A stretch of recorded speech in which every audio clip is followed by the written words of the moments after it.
எந்த ஒரு தரப்பினருக்கும் ஆதரவளிக்கப் போவதில்லை.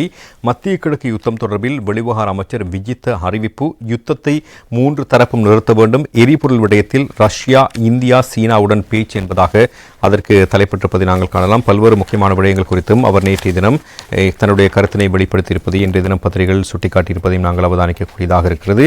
எனவே அந்த விடயம் குறித்தும் நாங்கள் இப்பொழுது பார்க்கலாம். பார்லிமெண்டத்தில் நேற்று வியாழக்கிழமை நடைபெற்ற மத்திய கிழக்கினுடைய போரினால் நாட்டில் ஏற்பட்டிருக்கின்ற நெருக்கடி நிலைமை தொடர்பான சபை ஒத்திவைப்பு வேலை விவாதத்தில் கலந்து கொண்டு உரையாற்றுகின்ற பொழுதே அவர் இந்த கருத்துக்களை தெரிவித்திருக்கிறார். இந்த யுத்தத்தின் பாதிப்பு முழு உலகத்திற்கும் ஏற்பட்டிருக்கிறது.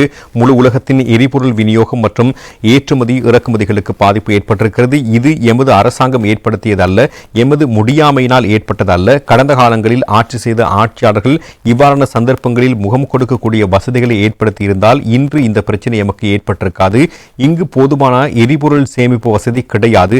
திருகோணமலை எரிபொருள் குதங்களை மறுசீரமைத்து அதன் மூலம் எரிபொருள் சேமிப்புக்கான வசதிகள் ஏற்படுத்தப்படவில்லை. ஆனால் நாங்கள் ஆட்சிக்கு வந்த உடனேயே இந்தியாவுடன் இந்த விடயம் தொடர்பில் புரிந்துணர்வு உடன்படிக்கையில் கையெழுத்திட்டோம்.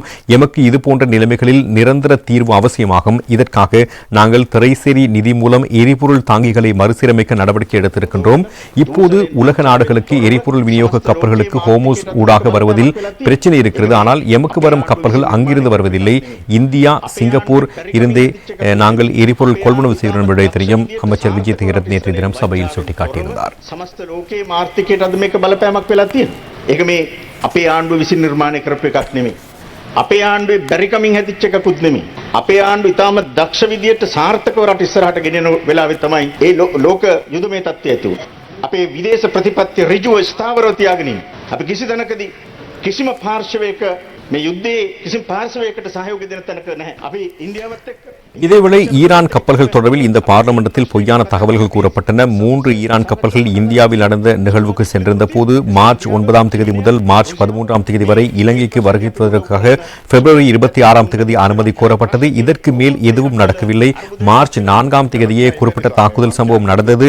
நாங்கள் சமுத்திர சட்டங்களுக்கு அமைய சகல விடயங்களையும் முன்னெடுத்தோம். சகல நாடுகளுடனும் நாங்கள் நட்புறவுடன் நடந்து கொள்கிறோம். எந்த நாட்டுடனும் எமக்கு பிரச்சனை கிடையாது என்ற விடயத்தையும் அவர் சுட்டிக்காட்டியிருந்தார். எமது வெளியுறவு கொள்கையை நிலையாக பேணுகிறோம். இந்த யுத்தத்தில் எந்த தரப்பினருக்கும் ஆதரவளிக்கும் நிலைப்பாட்டில் நாங்கள் இல்லை. உலக சமாதானத்திற்காக நாங்கள் தலையீடுகளை செய்வோம். ஐக்கிய நாடுகள் அமைப்பின் பாதுகாப்பு சபையில் யோசனை ஒன்று கொண்டு வரப்பட்டது. அது சமநிலையான யோசனை அல்ல. அதன் போது நாங்கள் சமநிலையற்ற யோசனைக்கு ஆதரவளிக்க மாட்டோம் என்பதை தெளிவாக கூறினோம். இந்த யுத்தத்தை 3 தரப்பும் நிறுத்த வேண்டும். நாங்கள் எந்த நிலையிலும் நாட்டுக்கு எதிரான நிலைப்பாட்டில் இருந்ததில்லை. தேவையான ராஜதந்திரங்களை பயன்படுத்தி நாட்டுக்கு நன்மை அளிக்கும் வகையில் நாங்கள் செயற்படுவோம். எரிபொருள் விடயத்தில் ரஷ்யாவுடன் கதைத்திருக்கின்றோம். அதுபோல சீனா, இந்தியாவுடனும் கலந்துரையாடி இருக்கிறோம். இதனால் நாங்கள் முறையான தீர்மானங்களுடன் நாட்டு மக்களை பாதுகாப்பதற்கு தேவையான நடவடிக்கைகள் எடுப்போம் என்ற விடயங்களையும் நேற்றைய தினம் அவர் சபையில் சுட்டிக்காட்டியிருந்ததையும் நாங்கள் அவதானிக்கக்கூடியதாக இருந்தது.